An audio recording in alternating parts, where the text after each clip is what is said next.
Attila the Hun.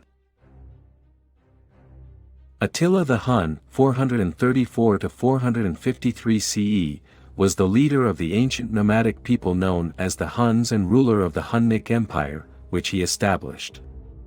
His name means little father and, according to some historians, may not have been his birth name. This name was synonymous with terror among his enemies and the general populace of the territories that his armies swept through.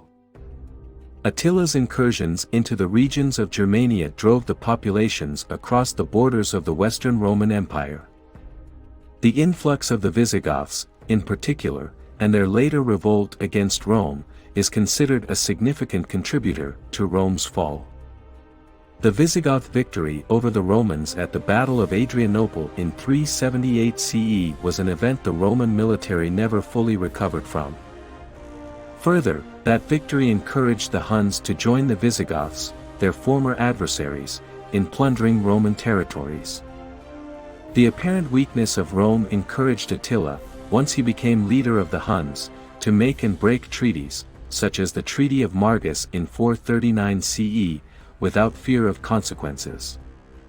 His wide-scale destruction of Roman cities and towns met with little or no resistance, for the most part, making it clear that the Roman army was no longer the kind of invincible fighting force it once had been. Attila's ability to command a vast army of warriors was also in contrast to Roman generals of his time, who had difficulty keeping their non-Roman contingents under control. Attila was a brilliant horseman and military leader, possessed a commanding presence, and held his empire together through the strength of his individual personality. He not only made the Huns the most effective fighting force of the time, but he also built a vast empire from virtually nothing in less than 10 years. At its height, this empire stretched from Central Asia across to modern-day France and down through the Danube Valley. After he died in 453 CE, his sons tried to hold his empire together but failed, and it broke apart by 469 CE.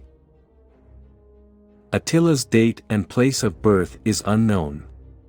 Although in the present day, his mother's name is sometimes given as Hunnic Empire, her name is actually not known, and this name is considered a recent fabrication. His father's name was Munzuk, and his uncle, Rugila, also known as Rua and Ruga, was king of the Huns. As a young man, Attila, and his older brother Bleda, also known as Buda, were taught archery, how to ride and care for horses, and how to fight. They were also taught Latin and Gothic to enable them to do business with the Romans and Goths.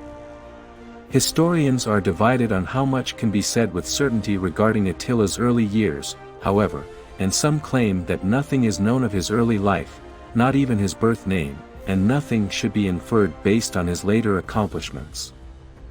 Whether Rugila had sons to succeed him is not known, and Munzuk seems to have died early in the boys' lives, so it appears that either Bleda or Attila would be Rugila's heir and succeed him as king. Therefore, their education and instruction in warfare would have prepared them for the responsibilities of leadership. Both boys are thought to have been present at Hun war councils and negotiations from an early age. Even before Attila became king, the Huns were a formidable fighting force, although they would become more so later under his rule. They were expert horsemen whose steeds, according to ancient reports, would actually fight for them in battle with teeth and hooves. When Rugila died on a campaign against Constantinople in 433 CE, leadership passed to Attila and Bleda. The brothers ruled jointly, each in control of their own regions and populace, and, as Lanning notes, frequently dealt with the Eastern Roman Empire. Eastern Roman Empire formerly had paid the Huns as mercenaries to take care of the other tribes harassing Rome's boundaries, but now found they were paying to keep the Huns from invading. Attila and Bleda together brokered the Treaty of Margus with Rome in 439 CE. This treaty continued the precedent of Rome paying off the Huns in return for peace, which would be a more or less constant stipulation in Roman-Hun relations until Attila's death. An agreement between the Huns and the Romans had already been brokered in 435 CE by the Roman general Flavius Aetius, 391 to 454 CE, who had lived among the Huns as a hostage in his youth, spoke their language, and employed them. The Treaty of Margus was extended to the Treaty of Aetius. The Romans promised to return all the Hun refugees who had fled to Roman territories. They would not enter into pacts or treaties with the enemies of the Huns, establish fair trade rights, and, of course, make an annual payment of 700 pounds of gold directly to Attila and Bleda, Kelly, 118. For their part, the Huns promised not to attack Rome, not to enter into pacts or treaties with Rome's enemies, and to defend the Danube frontier and the provinces of the Roman Empire. The treaty concluded, the Romans were able to withdraw their troops from the Danube region and send them against the Vandals who were threatening Rome's provinces in Sicily and North Africa. The Huns turned their attention east after the Margus Treaty and warred against the Sassanid Empire but were repelled and driven back toward the Great Hungarian Plain, which was their home base. With the Roman troops who once guarded the border now deployed to Sicily, the Huns saw an opportunity for easy plunder. Kelly writes, as soon as Attila and Bleda received reliable intelligence that the fleet had left for Sicily, they opened their Danube offensive, 122. They claimed that the Romans had violated the Treaty of Margus by not returning all the Hunan refugees to Roman territory and, further, claimed that a Roman bishop had made a secret trip to the territory of the Huns to desecrate the tombs of the Huns. Theodosius sent his general Flavius Aspar to try to negotiate with Attila and Bleda, but it was no use. Attila showed Aspar recently disturbed graves, but there was no way of telling whose graves they were, who had disturbed them, or what may have been taken from them.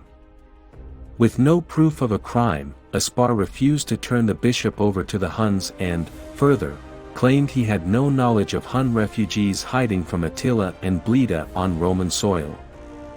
The Huns insisted, Aspar could not comply, and negotiations reached a stalemate. Aspar returned to Constantinople to report these developments to Theodosius, but does not seem to have felt there was any imminent threat of a Hun invasion. The refugees in question were Huns who had fled Attila's rule, and who he wanted returned before they could stir up rebellion against him. As it turned out, there were still a number of refugees living in Roman territory, and the bishop Attila he wanted had looted the tombs and would later betray the city of the Margus Huns. He did not do so, however, and considering the treaty broken, Attila mobilized for war. As Aspar headed back toward Constantinople in the summer of 441 CE, Attila and Bleda drove their armies through the border regions and sacked the cities of the province of Illyricum, which were very profitable Roman trade centers. They then further violated the Treaty of Margus by riding onto that city and destroying it, with the help of the bishop who opened the gates for them. Theodosius II, 401 to 450 CE, then declared the treaty broken and recalled his armies from the provinces to stop the Hun rampage. Attila and Bleda responded with a full-scale invasion, sacking and destroying Roman cities all the way to within 20 miles of the Roman capital of Constantinople. The city of Nisus, the birthplace of Roman Emperor Constantine the Great, was razed and would not be rebuilt for a century afterward. The Huns had learned a great deal about Roman siege warfare from their time serving in the Roman army and expertly put this knowledge to use, literally wiping whole cities, such as Nisus, off the map. Their offensive was all the more successful because it was completely unexpected. Theodosius II had been so confident that the Huns would keep the treaty that he refused to listen to any counsel that suggested otherwise. Theodosius II, realizing he was defeated but unwilling to admit total defeat, asked for terms. The sum Rome now had to pay to keep the Huns from further destruction was more than tripled. The historian Will Durant writes, Theodosius II of the Eastern Empire and Valentinian III of the Western, both paid him tribute as a bribe to peace, disguising it among their peoples as payments for services rendered by a client king. 39. After their Danube offensive, Attila and Bleda led their troops back home to the Great Hungarian Plain, where Bleda then vanishes from the historical record. Kelly cites the most reliable Roman account, Priscus, who writes that 3 years after the offensive, Bleda, king of the Huns, was assassinated as a result of the plots of his brother Attila. 129. Other scholars have suggested that Bleda may have been killed on the campaign but, however, he died. In 445 CE, Attila became the sole leader of the Huns and the most powerful military commander in Europe.